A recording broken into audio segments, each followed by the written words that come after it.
Maybe. And we're going. We did it. Yay! Hello, everybody. It is Michelle, and welcome to Self-Love for Witches, Wild Women, and Mystics. And I have a friend over there on the couch, so if you see me looking over there, it is because she's right there. Okay. And she made this beautiful incense blend for self-love that we're burning while we're talking to you today. So, as we get into this, I figured this is probably going to take us about an hour-ish. We're going to do, I have some things to talk about. We'll do a guided meditation together, and I encourage you, if you haven't done so yet, hit pause. Go get yourself a pen and a piece of paper and maybe some water or something to sip on, maybe your favorite tea, while we go through this. I'll wait. Just kidding, you'll be pausing me. Okay. So the first thing I thought we would discuss, and this is something, chances are you follow me on Instagram and that's how you got here, but I think that there is a correlation between self-love and magic. And I think that it's really important that we discuss that. So for me, the way that I see it is that if I cannot love myself and honor myself, then how am I going to be able to mine the depths of myself to come up with this power that we call magic? I just don't see how it would work for me. I think that there are certainly people in this world who can do that, but I have come to the conclusion that a witch who doubts herself works with borrowed power at best. So when you're walking into self-love as a witch, you're also walking into your own power. And I think that's a really important thing. Or mystics, wild women. I'm going to use the word witch as we go through this. If you don't identify as that, then just plug in the word that suits you there. So a brief little history on me. I'd say I've been a truly practicing witch for maybe 5 or 6 years. Like most of us, it started in my teen years, but it was more like, it was lots of Silver Ravenwolf and Scott Cunningham and candle magic and all that cute stuff, but I didn't really have a lot of connection to it. And then there was this kind of spiritual void that lasted through most of my 20s. And I became a mother, and we start to lose bits of ourselves, I think, when we become mothers and wives or employees, and self-love becomes such a critical part of filling the vessel that is our soul, and we therefore have more to give to other people. So you take care of yourself first, and then you have more to give. And that's how I see it. But in there, I became diagnosed with bipolar disorder. I had massive depressive issues. I took all of the pills and all the drugs, and I did all the therapies, and nothing was bringing me joy. And if anything, it was sucking the life out of me. So before I even knew what self-love was, I think the first act of self-love that I was able to do was to accept that maybe there isn't necessarily something wrong with me. Maybe this is just how I am, and I'm living in a world that is not built for someone like me. And so just to accept that fact was a huge moment of self-love for me, that then allowed me to start looking into alternative methods of self-care that has brought me to where I am today, which it's a pretty good place. So there's that. So that's just kind of the brief intro. And I would ask you right now to ask yourself why you're here. What brought you here today? Is it you want to know what self-love is because you're not familiar with it? Is it that you're furthering your practice? Is it you're trying to figure out ways to implement self-love into your magic? What is it? And whatever that answer is, because this is just for you, I encourage you to write that down and then keep that in mind as we go through today's workshop. Also, just a reminder, this is going to be up here until the 15th of February. I'll probably take it down that evening. So you've got a few days if you need to come back. I encourage you to try, if you can, to watch this where you can really concentrate and really give this time to yourself, because that's important. So the first thing we're going to do before we even dive into the topics I want to discuss is we are going to do a guided meditation. And I think you will like it. This is my favorite one that I've written.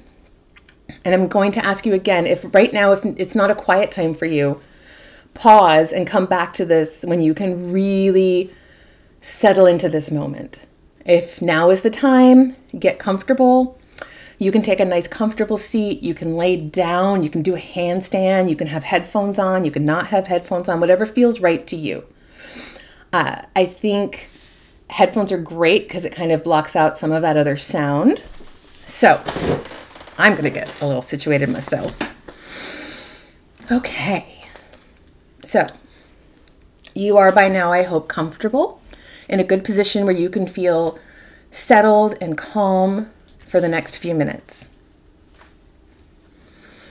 Take a deep breath in through your nose and let it out slowly through your mouth. Let's do it again. In,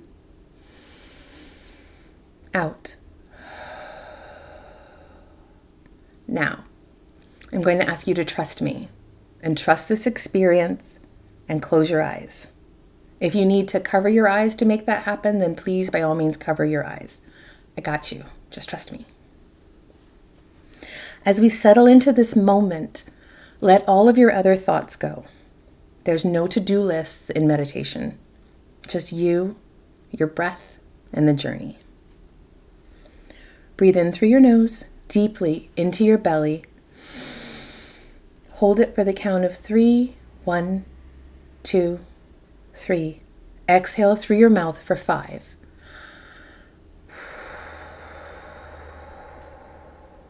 Again, in.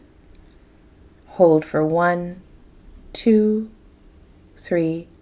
Exhale all the air out slowly through your mouth. 1, 2, 3, 4, 5. Good. As you relax, thoughts may pop into your head. This is normal. Just allow them to float by like clouds in the sky and move on. Still breathing deeply in, deeply out. The light around you is dimming, gently taking you into darkness. Allow your body to become heavy and relaxed. You're safe. As you relax, the sounds around you become softer. You begin to float away from the physical, sounds fading away. As we continue through this journey, you will maintain this connection to your breath without even thinking about it. A gentle in and out will take care of itself. All is now quiet and dim. You are alone with yourself. Notice how this makes you feel. As your eyes adjust to the darkness, you feel cool air tickling your neck and see that you are standing in an open field under a clear night sky. The light of the moon pours down and illuminates your surroundings. Grasses gently swish around your feet in the evening breeze, and you can hear crickets singing. From behind you, you hear a creaking and turn to see a small cabin. The door is open. The soft, flickering light of fire glows within, inviting you to enter. 5 steps lead up to the door. You take them easily, arriving at the open door. You step towards the doorway, pausing at the step to divest yourself of your possessions. You lay your heavy satchel, so much a part of you that you didn't realize you were carrying it, on the steps. You remove your shoes. You pull your dress over your head and lay it gently with your belongings, knowing it will all be there for you when you return. Naked now, under the light of the moon, with the fingers of the evening breeze tracing your skin, you enter the cabin. As you enter, what can you smell? How does this room feel to you?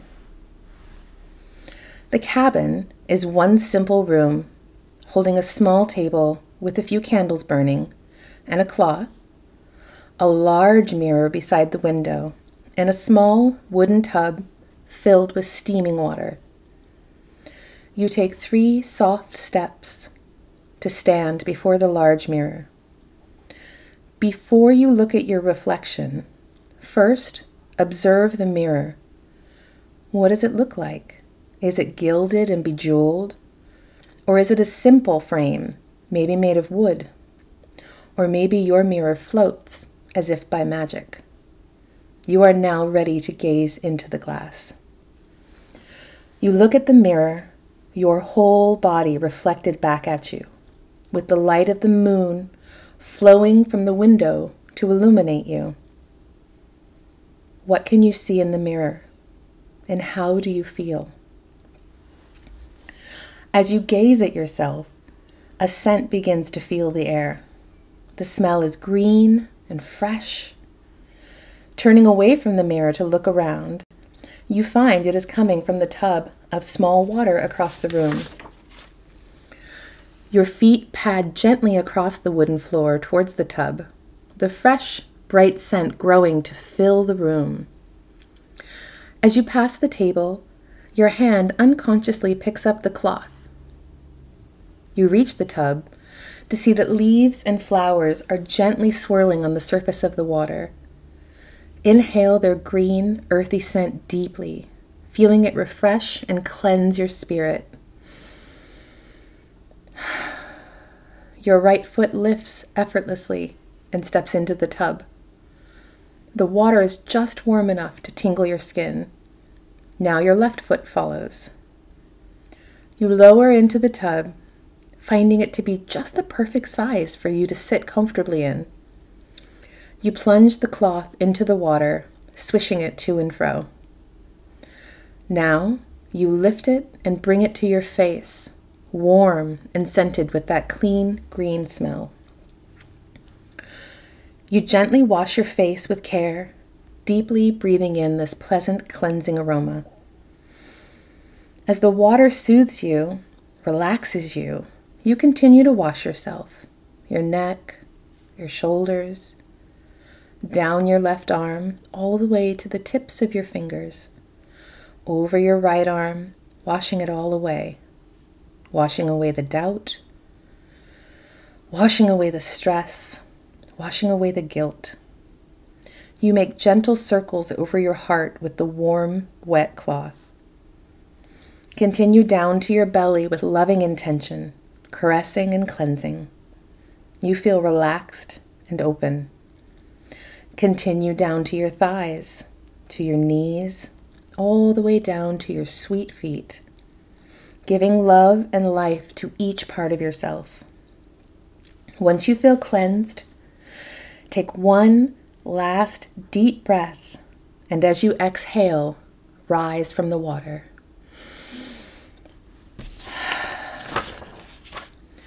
Feel the water slide down your skin as you stand. When you feel ready, step out from the tub onto the smooth wooden boards of the floor. Once again, you find your attention is called back to the mirror. You cross the room with soft, confident steps. Moonlight pools around you as you stand before the mirror once more. Gleaming and wet, bathed in moonlight, you gaze upon yourself again. Now what do you see, and what do you feel? Your face in the mirror smiles at you. She mouths a word that you cannot hear, but nevertheless, you know what she's saying. What is she telling you? The moonlight begins to fade now, dimming the room. The time has come to leave.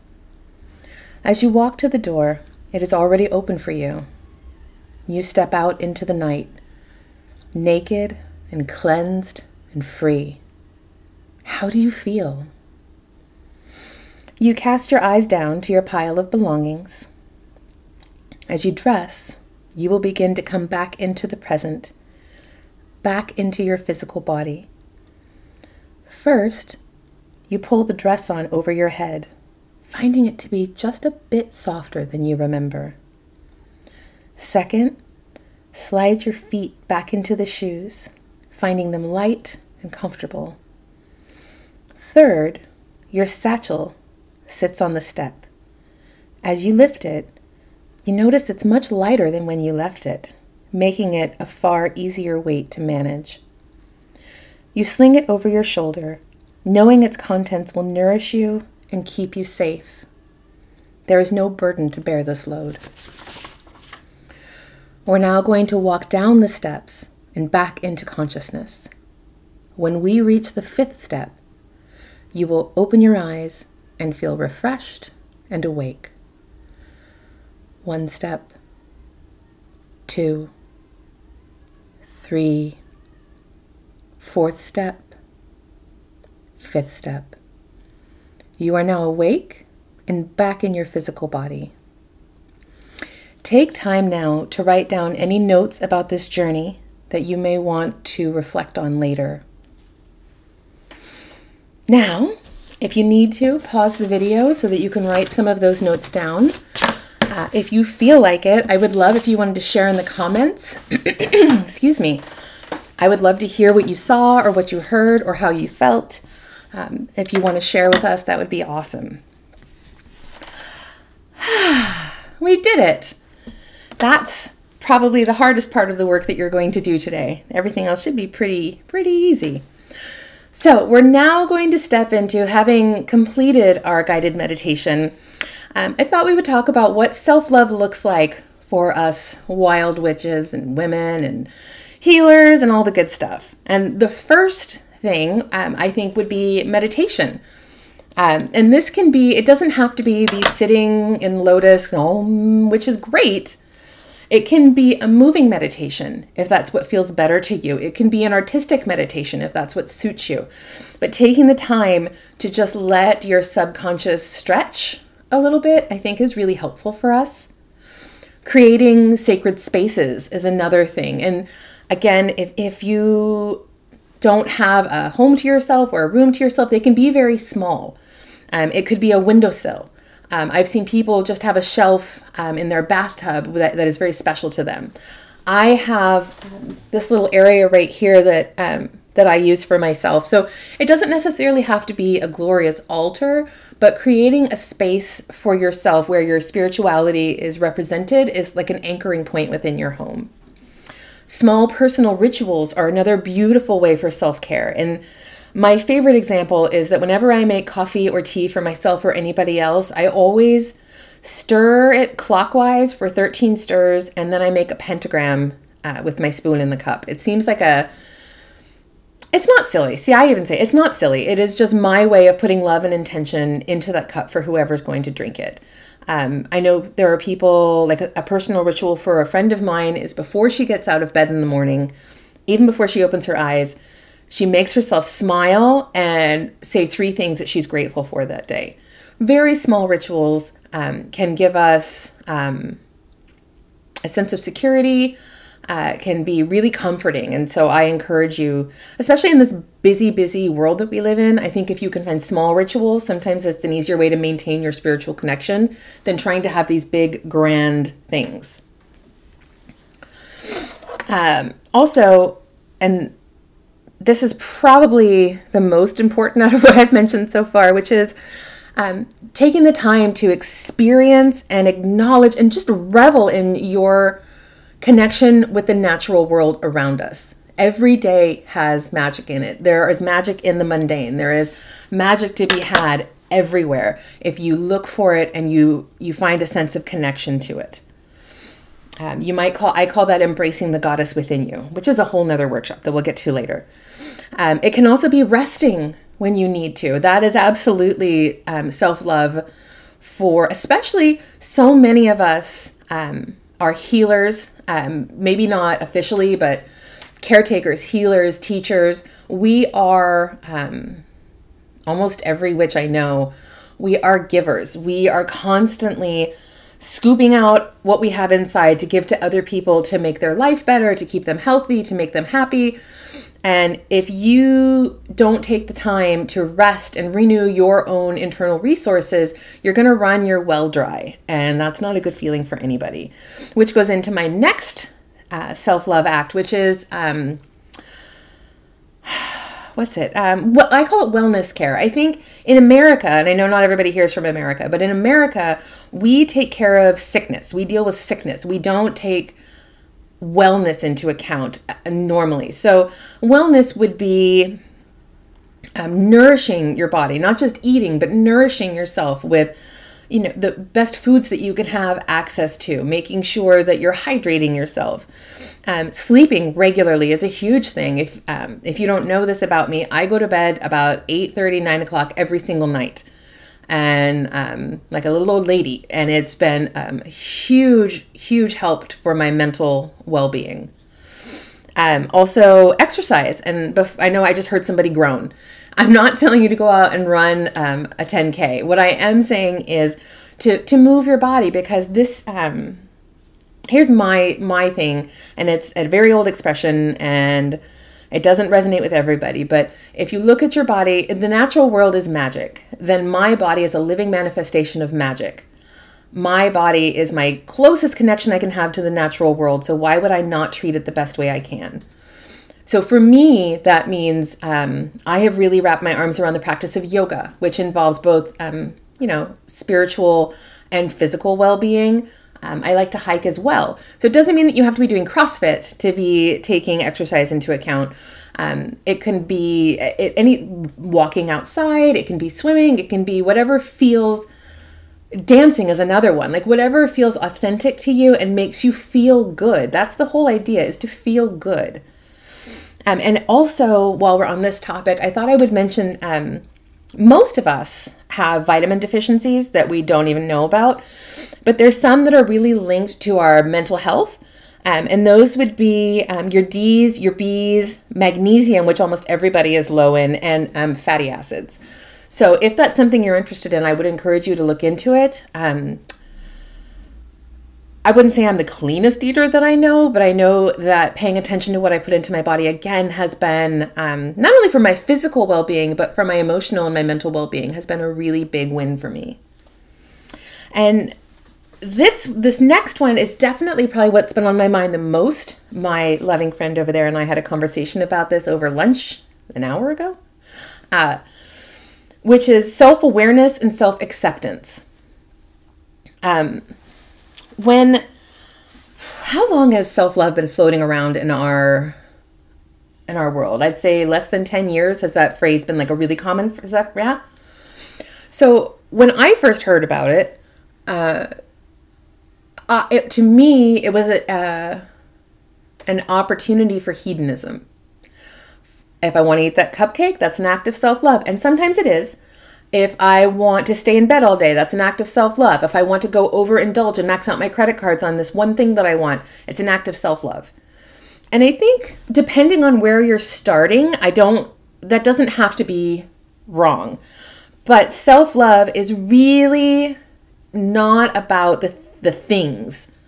And I think that's where our culture is in things. And it's not about that. This is about getting to know yourself, right? So when we talk about self-awareness, it is acknowledging and accepting yourself as a whole. It means seeing the parts of yourself that maybe you don't like and finding a way to love her anyway.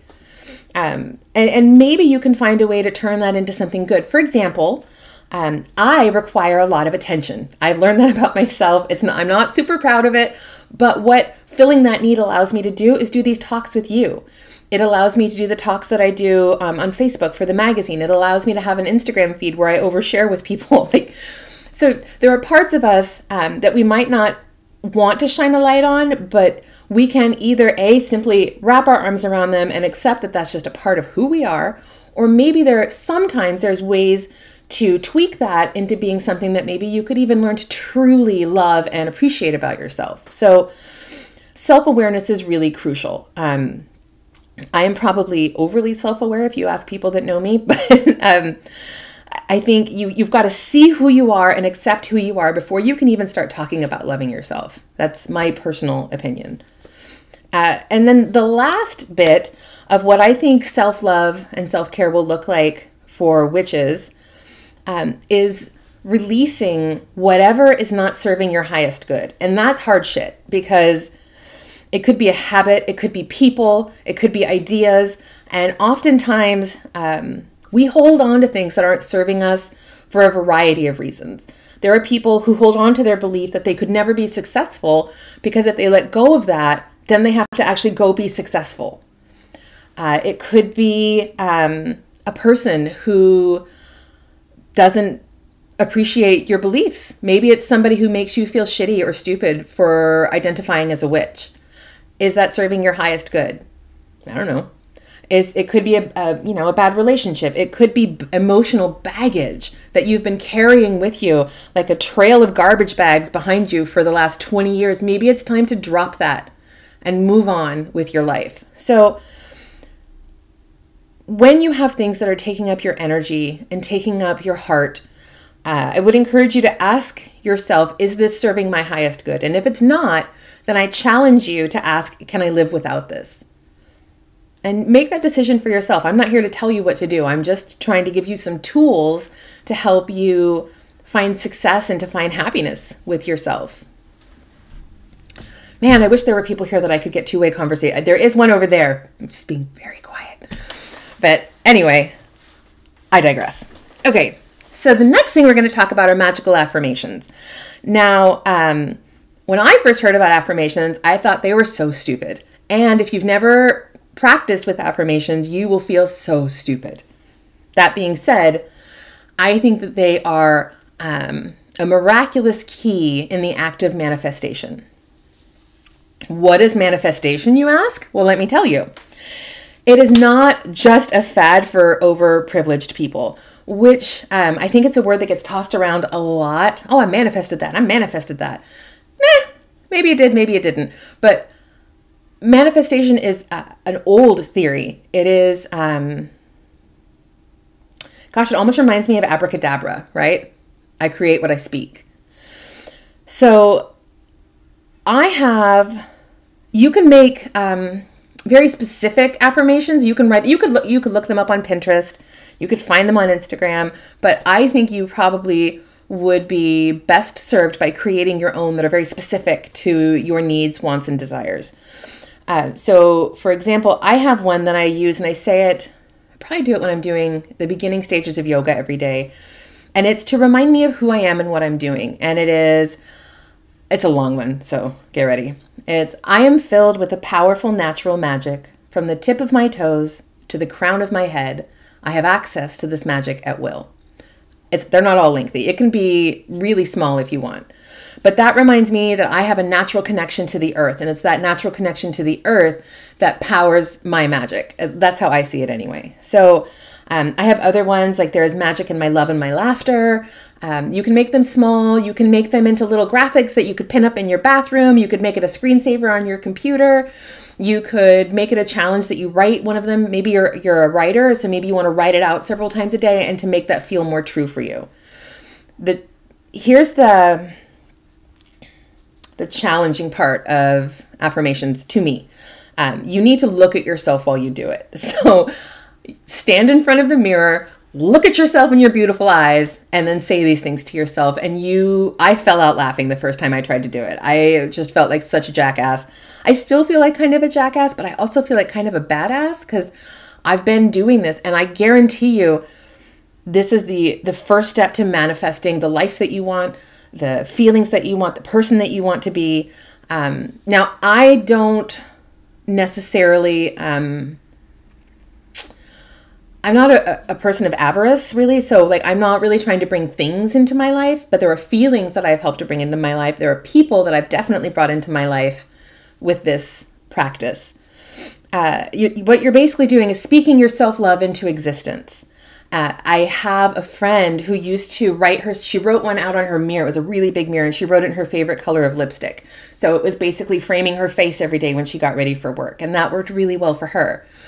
So you just take the practice and you kind of make it your own, but you can't just do this once. This is something that you have to do over and over and over. And the more you speak it to yourself, the more you will believe it, and the more you'll want, and you just keep doing that. And as you're really growing this power inside of you and this belief inside of you, But it can be you want to get a promotion. Maybe you want to attract love into your life. Maybe you want to really be able to love yourself, right? Since that's what we're here talking about. Your manifestation could simply be, your affirmation could simply be, I love myself. I know I have used one in the past, which is that I love myself enough to not need other people to do it for me. And not, if you're a people pleaser, I'm a people pleaser. If you're a people pleaser, that's really important because my sense of self for so much of my life came through other people's opinions of me. And I'm still learning how to see myself clearly with my own eyes. So that's a really good one if that's something that you struggle with. And so after you've done this envisioning and you've done this speaking, you then have to take steps to make this happen, right? This isn't a novel or a TV show where you can just say something and then poof, there it is in front of you, as much as we want that to be true.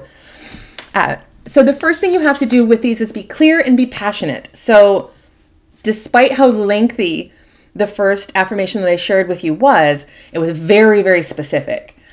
So don't get too flowery with your words is really what I'm trying to say.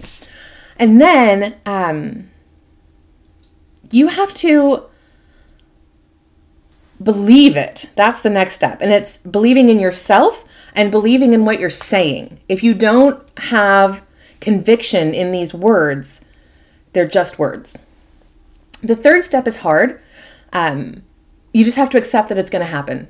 And so you're going to keep doing these manifestations. You're going to keep doing these affirmations, accepting that it's already happening. And there's one that I've used in the past, which is money comes to me abundantly and easily. I'm not wealthy, so that didn't happen. But it was when I was doing my very first workshop and I didn't think anybody was going to come. And I wound up having 3 times the amount of people showing up for that workshop than I had anticipated, which was money because that workshop was by money, cash payment only. So I said it, I believed it, and then it occurred. So it can be small, it can be big, but it really can be powerful. But you have to accept that it's going to happen. Then you have to take action to manifest your desire. We can't, again, it's not all want and will. You actually have to do some stuff. So if it's promotion that you want to do or get, then you start applying yourself a little bit more at work. Maybe it's just letting that be known, saying to somebody like, I am ready for the next step, and believe that that's going to happen. So you accept that it's happening and then you take an action to make it happen. So when we're talking about self-love, you're going to accept in yourself, I can truly love myself, but then you have to actually act in a way that speaks to loving yourself. And the last step of manifestation is to let it go, but don't quit. And that gets really hard because when you really want something, most of us want it right now. But everything is a process. So you have spoken into the world what you want. You believe what you want.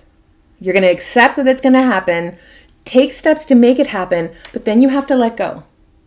So you're going to keep doing those things, but you have to almost get, what's the word? You have to put a little distance between yourself and the end result. Focus on the work and then the result will come, if that makes sense. And so in my time working on manifestation, as long as I'm consistent, I've had a really awesome success rate with it, like super awesome. And I would imagine that many of us have manifested things in our lives that we didn't even know we were manifesting. Like, I'll tell you a secret, but you can't tell my husband. When I met him, probably within, I keep looking this way, but I knew instantly, I had this thought, he's going to take care of me. And I know that sounds very anti-feminist. Don't worry, equal partnership. But I just knew, and I knew he was going to marry me. He was from Australia. I knew he was going to move here. I just knew it. And I think I wanted it so much that that's what happened. It was a bizarre, I'm not going to go into the whole story of my beautiful whirlwind romance, but I manifested that shit. Don't tell him though, because I think he thinks it was his idea. Okay. I didn't love spell him, for the record, everybody. I didn't do that. Okay. So I have a really simple manifestation spell. I have shared it a couple times in various places. So you might already know this one. It's super simple. All you need is a piece of paper, some soil, a plant, and a pot. Maybe you want to have a marker, maybe you don't. And what you're going to do is, now if you're an artist, you might want to draw this, but words work. It doesn't, whatever feels right to you. Excuse me. You're going to write a picture of the best version of yourself on a piece of paper. And again, be really purposeful about this. Don't just rip a piece of paper out of a notebook. Get something that means something to you. So if it's a piece of wrapping paper from a gift that made you feel really special one day, or maybe you have, maybe it's a piece out of your grimoire, like just put some intention into it. So you're going to write down your ideal loving self on a piece of paper. And you're going to write it as if you were already living that way, as if this is already happening. So if you're struggling with self-love, maybe what you're writing is, I'm madly in love with myself. I appreciate all of the good things that are in me. I accept the parts of me that perhaps are less desirable. Just be really honest with yourself. Be very clear, but you have to write it as if it's already happened. So not, I hope I can be this person. I wish I could be this person. It is, I am this person. Because in truth, you are that person. You just got a bunch of other shit piled on top of her, and you need to let her breathe. Sorry, I got passionate there for a second. So after you've written it down, so again, if you're an artist, maybe you draw something. If you're a poet, make it a poem. Like, express yourself. Then you're going to bless it however you want to do. I know people who spit on it. I know people who do origami with it. I know people who might drip wax on it, whatever that looks like for you. Bless it, and then you're going to put it into the pot with some dirt in the bottom. Okay? Okay. Then you're going to get a plant. I have a sage plant going in my kitchen right now that I did this with recently. You're going to put a plant in there. Now, if maybe you have a brown thumb, maybe you want to use a succulent for this instead of something that needs too much care, but I'll leave that up to you. So you're going to plant it. This most recent time that I did this practice, I actually decorated the outside of the planter as well. Decorated might be a stretch. I wrote some stuff on it with a Sharpie, but you know what I mean. It was to remind myself of what I was doing. And the words that I wrote on it is, what I nourish, I become, which is all about self-love. And then as you care for this plant with love and with tenderness, and you watch it grow and you watch it thrive, you will be doing that for yourself as well. The plant is really just a stand-in for your love of yourself. Fancy, huh? From plants to masturbation. That's how I go. They're probably two of my favorite things in the whole world. If we're going to talk about self-love, we may as well talk about self-love. I'm a huge fan of masturbation. I love it so much. I hope you do too. So I think there's two... Masturbation can be a form of release. It can also be a form of self-expression. And it's very, very potent magic. And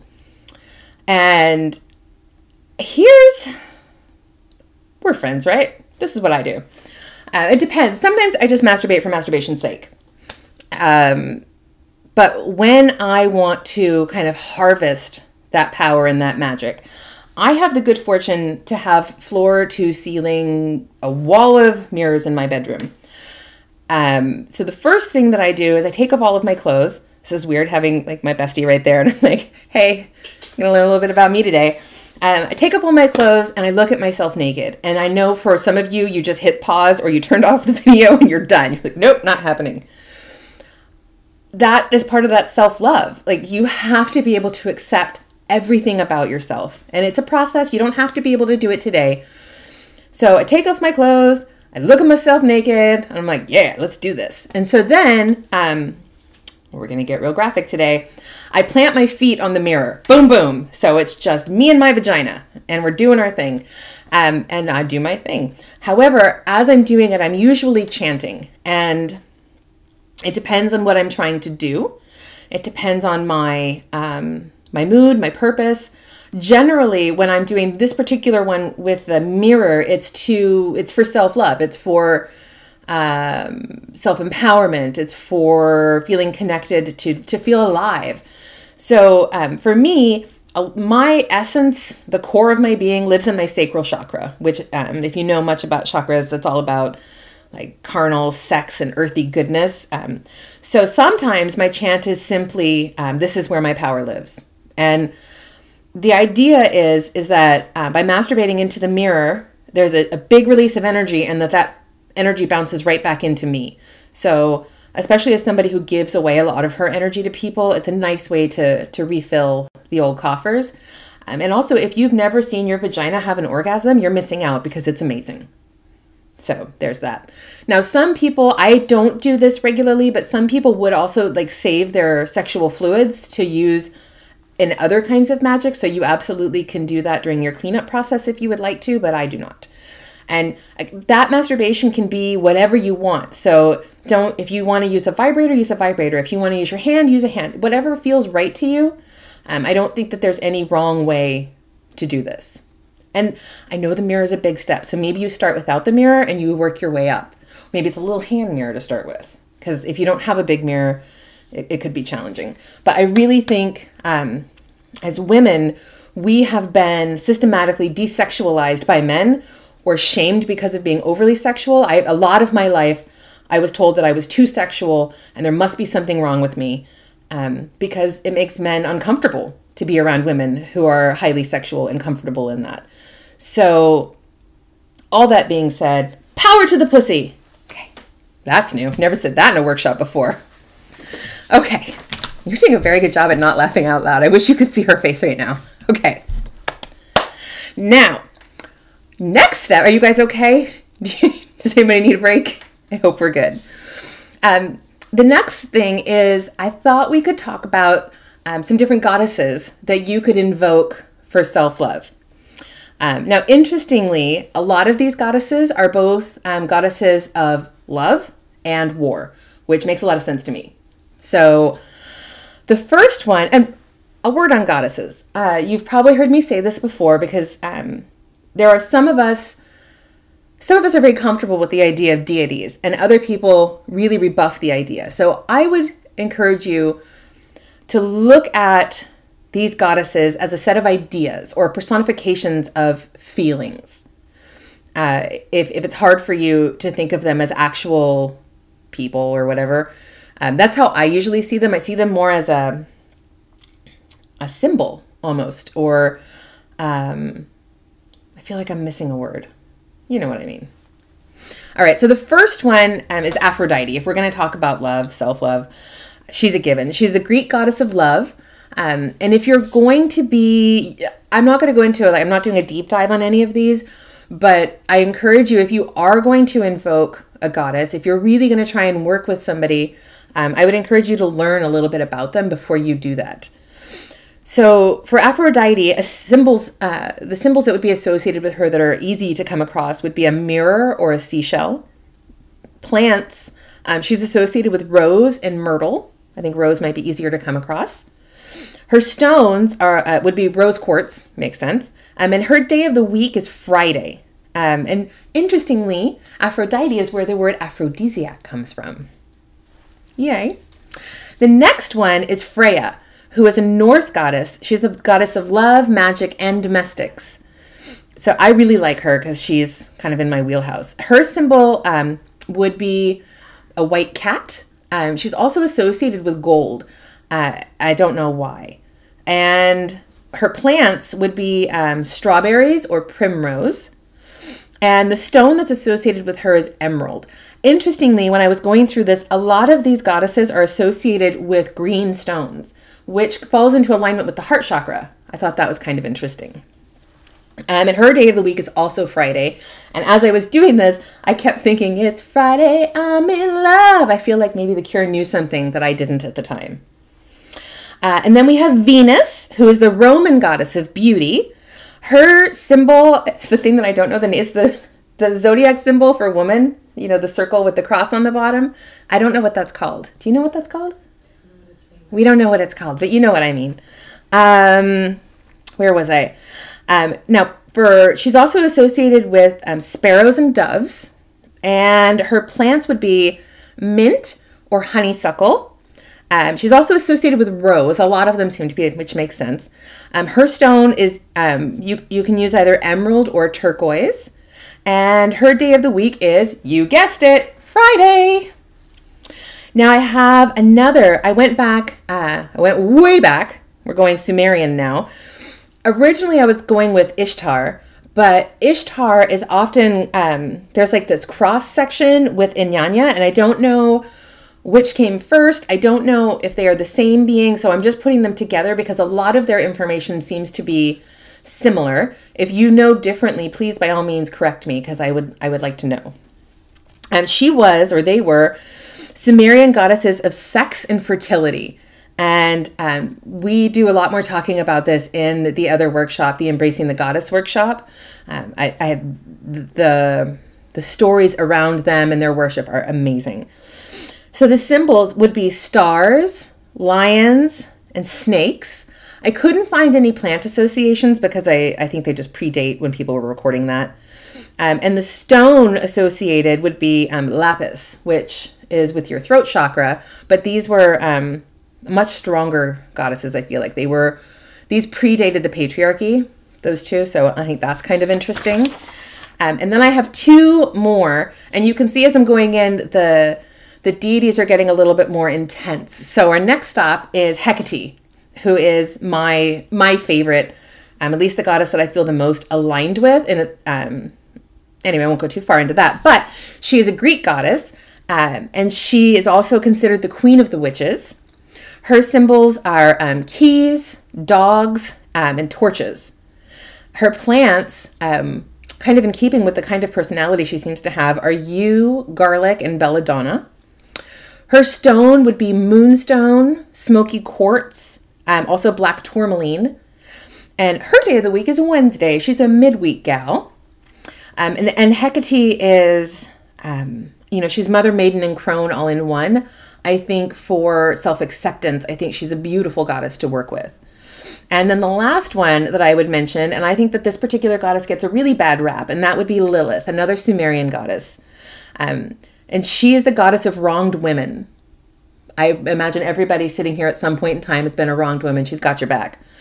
Her symbols were the screech owl and the dark moon. The dark moon is also associated with the Hecate. I should have mentioned that.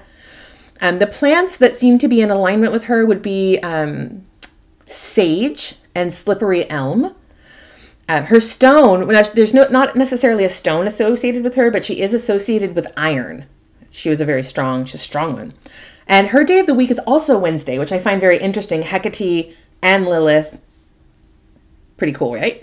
I think so.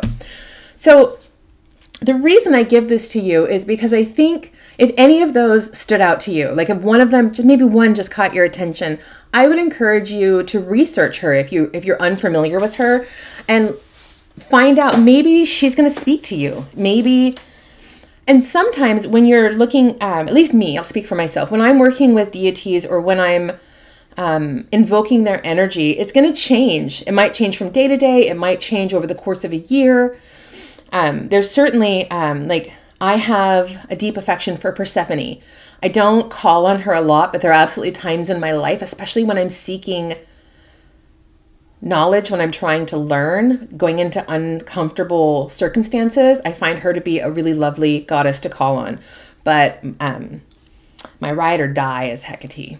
She's my girl. So I would just say if you need something to focus on, if you want to maybe have a mental or maybe even a physical on your altar representation of self-love, I think any of these goddesses would be a wonderful way for you to be able to do that. And I tried to pick them from, kind of very soft and gentle to very strong and defiant, and you find what works for you. And there's so many others. There's innumerable goddesses to work with, and you can talk.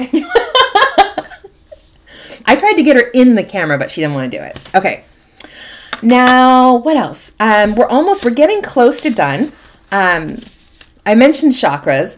I am not an expert. I'm not an expert on anything, by the way, but I feel like you already knew that. For chakras for self-love, for me, there's two that really resonate when we talk about self-love. And for me, the first one is the solar plexus. So right here. And the other one would be the heart chakra, so right in the middle. And those are probably, if I'm being very honest with you, My heart chakra is overly developed and my solar plexus chakra is underdeveloped, and I'm really working to find alignment in those two areas. So the solar plexus chakra, again, is primarily associated with self-esteem and confidence and willpower.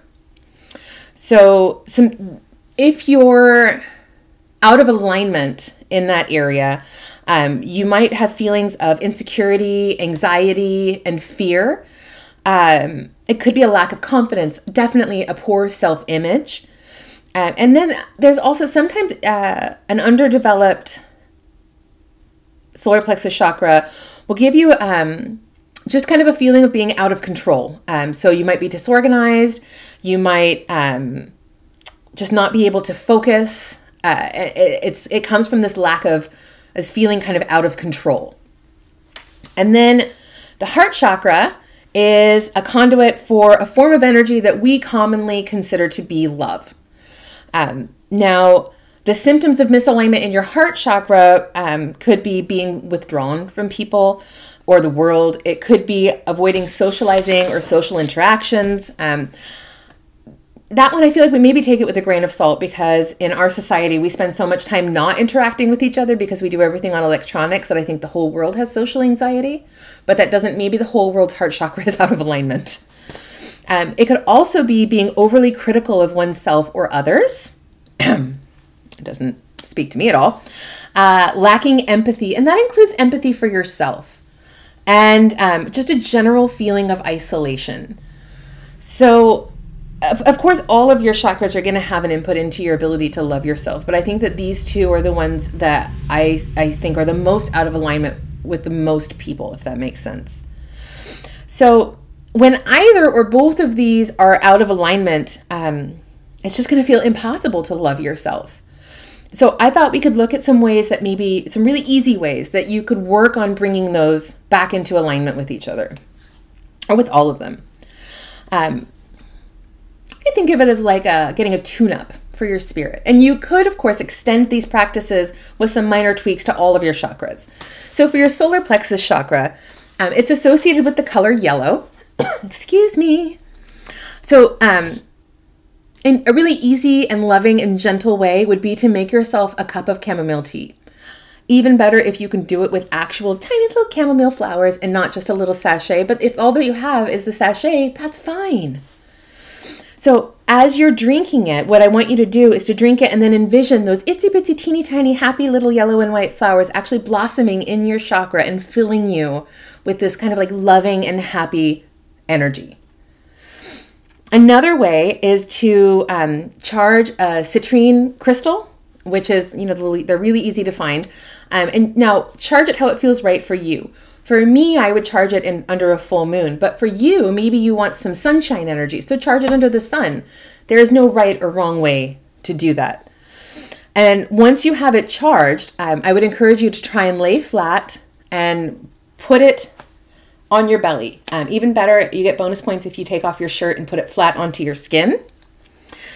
And just lay there and just breathe, like meditative breathing. So in, out. Really empty your belly on that out and just feel that happy, buoyant, healing energy leaching from the stone into your body. And when you're done with it, set it aside until you have time to cleanse it and recharge it. You don't want that, I don't think you really want that just laying around. And lastly, the last step or the last option that I use for healing this particular chakra is to literally listen to your gut. That's a saying for a reason. You have to trust your intuition. And it might seem counterintuitive since we're working on healing something that we feel is out of alignment, but you have to trust yourself enough to listen to your intuition. If we have a superpower, our intuition is our superpower. That's the one. So you've got to listen to that and trust yourself. And I think people, they fight this instinct because of self-doubt. They think I couldn't possibly be right. It doesn't make sense, or that person can't be tricking me, or whatever it is. And when you deny your innate, magical, intuitive self, that's going to manifest in weird ways. And it might manifest in self-doubt. It might manifest in anger. And in some of us, I'm one of these people, when I'm out of alignment with myself, it manifests as actual illness. It's painful. You feel sick. Like maybe you haven't been exposed to germs, but you have flu-like symptoms. It can be depression. It can be any of those things. But it can manifest in very real and physical ways. So, and it'll just keep happening until you listen to yourself and trust your gut. Yes? Okay, good. And also positive affirmations. So maybe if this is something that you feel is out of alignment, maybe you write yourself an affirmation for manifesting that alignment that is specifically speaking to this self-doubt maybe that you're dealing with. So maybe it is, I trust myself and my intuition in all things. Simple. Just an example. Then in the heart chakra. Now the heart chakra, despite what we might automatically assume, is aligned with the color green, which is great for me because that's my favorite color. But it still finds itself having a lot, we all think pink and red when we think about the heart. But in this particular area, green. And in my experience, the easiest way to align this chakra is to just go spend time in nature. Hug trees, play in the dirt, plant things. But not everybody, that's not going to work for everybody. But for me, that's the best way to do it. But as above, you can do that same kind of meditative breathing with a rose quartz. So charge a rose quartz, place it on your heart, and do that same deep breathing energy and imagine that love sinking into your heart. And I lost where I was, everybody. Sorry. And while you continue to think in that meditation, think of compassion for yourself and generosity for yourself, which isn't something that we're really conditioned to do. If you like the getting outside into nature idea, but maybe that's not realistic for you, then bring plants into your home. Yeah? She has so many plants. So bring plants into your home, which you can then love and care for, just like in the manifestation spell that I gave to you earlier. As you love and care for those plants, they're going to love and care for you and fill your home with beauty, with clean air, with the experience of caring for something. It's really fantastic. And then, of course, positive affirmations. I honestly can't say enough about the power of positive affirmations. Once you get past feeling how silly they are, they're magic. And the last one be to engage in expressing yourself creatively. Whatever that is. Everybody's creative. There's all kinds of people who think they're not creative just because they can't draw. I draw stick figures, literal stick figures. But I have other methods for being creative. It could be writing, it could be singing, it could be playing an instrument, it could be being a photographer, it could be abstract art that nobody wants to look at but makes you feel good for making. It doesn't matter. It could be cooking. Whatever it is, find your creative outlet. And the more time you spend, because I feel like time making art is time that you get, is what you give back to yourself. Like you're feeding yourself through expressing yourself. Does that make sense? I hope that resonates with somebody, because I really believe that. And we are down to the last little bit of our workshop. This is a new spell that I have come up with, and it is inspired by Alice Hoffman's The Rules of Magic.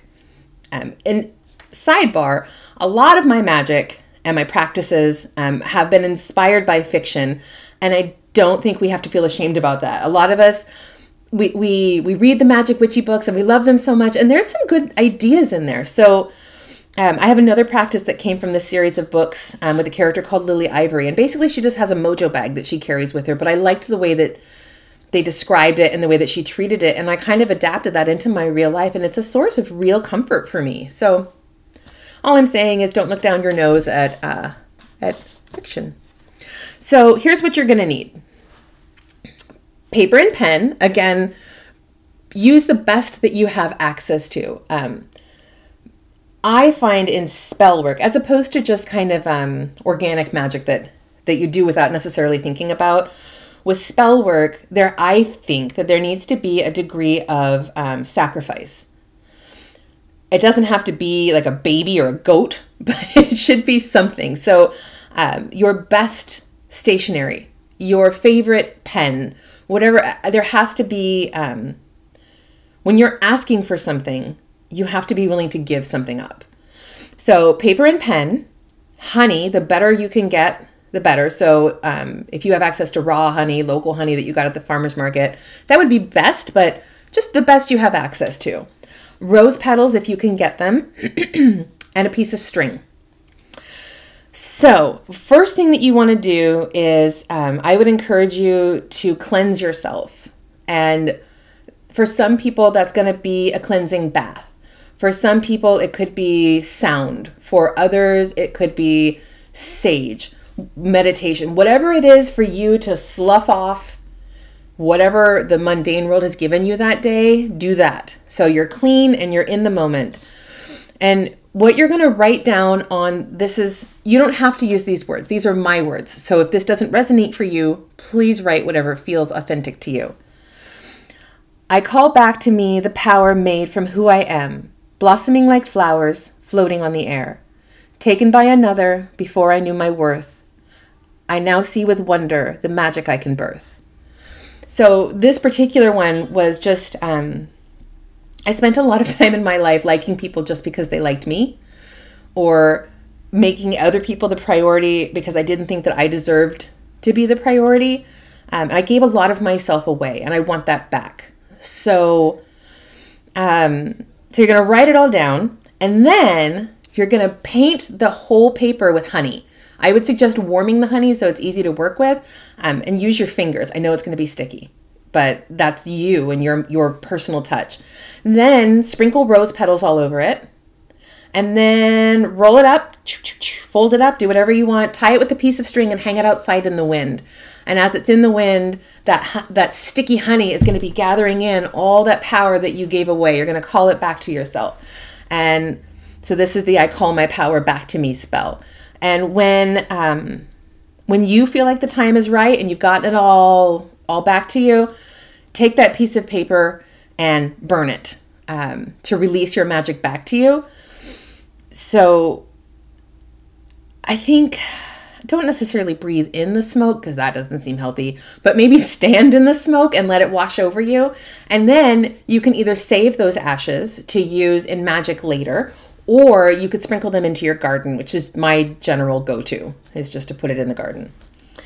But it's a really lovely spell, so you can change those words to be whatever you want them to be. You don't have to roll it up. You can leave it open. My husband just got home just in time. So that is everything. So thank you for coming and for hanging out with me and for trusting me. And please feel free to leave in the comments if you guys want to talk to each other in there. If you have questions for me, please send them to me. And you can always find me, on Instagram as @glitterInTheDirt. And I hope you're well. And I thank you so much for coming. And if you ever have ideas for workshops that you would like me to do, by all means, send them to me. And maybe we can make something happen. Thanks, everybody. Bye.